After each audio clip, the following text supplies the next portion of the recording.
Gdje ste ljudi, dobrodošli u moj kanal. Ovaj put nisam zabrao neku temu, ja ću da pričam samo o svoje glave i nema veze ako ima greške, neću da ponovim ovaj video. Ja ću da snimam samo jedan put i to je to.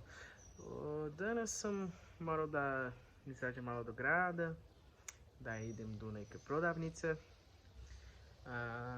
Nema mnogo ljudi napolje, to je dobro zbog pandemije, ali ipak je bilo mnogo vruće.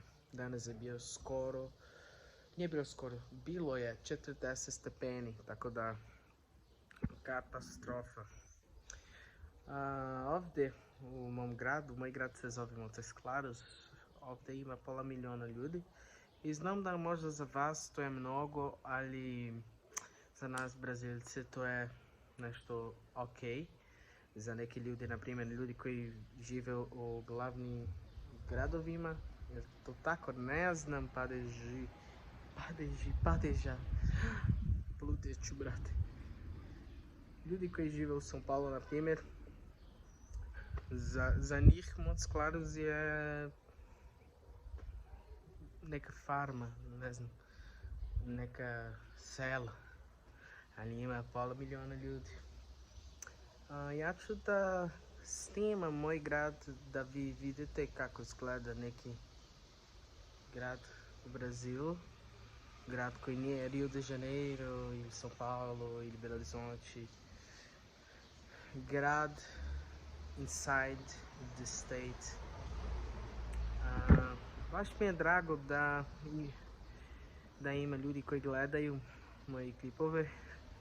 Uopšte, kad sam počeo da snimam, nisam očekivao ništa.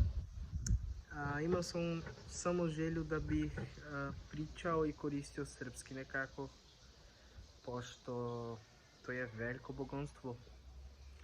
Znati drugi jezik je veliko bogonstvo.